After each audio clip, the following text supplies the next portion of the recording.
जरा सोचिए, अगर कल सुबह उठकर अचानक भारत की सारी किताबें, अखबार, मोबाइल ऐप्स और दफ्तरों की फाइलें सिर्फ हिंदी में होने लगे, तो क्या होगा? क्या सब लोग आसानी से समझ पाएंगे? क्या अंग्रेजी का दबदबा खत्म हो जाएगा?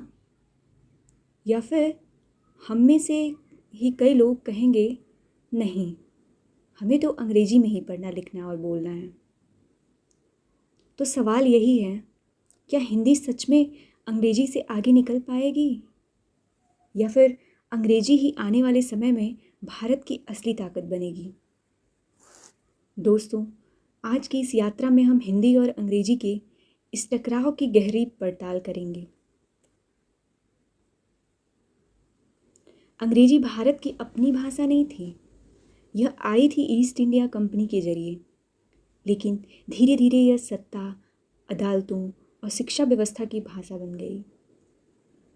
1835 में लॉर्ड मैकाले का मैकाले मिनट्स आया, जिसमें साफ कहा गया था कि भारत में ऐसी शिक्षा प्रणाली चाहिए जिससे अंग्रेजी सोच रखने वाले भारतीय तैयार हों। और यहीं से अंग्रेजी ने धीरे धीरे भारतीय समाज की नसों में जगह बना ली। आज़ादी के बाद सवाल उठा, क्या अंग्रेजी को हटाना चाहिए? लेकिन हकीकत ये थी कि प्रशासन, उच्च शिक्षा और विज्ञान में अंग्रेजी इतनी गहरी जड़ें जमा चुकी थी कि इसे हटाना आसान नहीं था।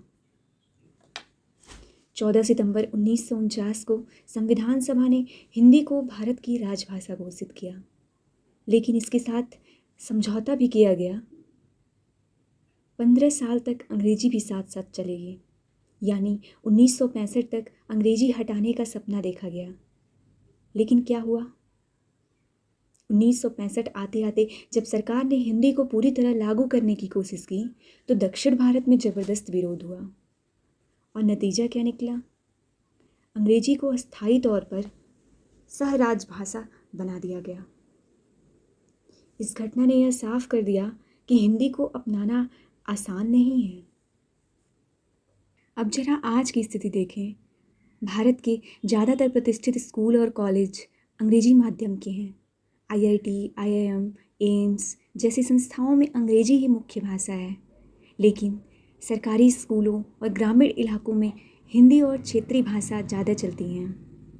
नतीजा ये है कि अंग्रेजी जानने वालों को नौकरी और अवसर जल्दी मिल जाते हैं।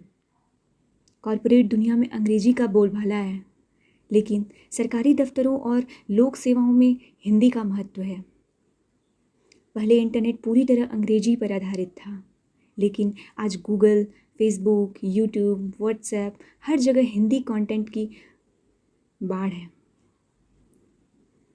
भारत में आज सबसे ज़्यादा यूट्यूब व्यूज़ हिंदी में होते हैं, यानी डिजिटल दुनिया में हिंदी ने अंग्रेजी को चुनौती दी है।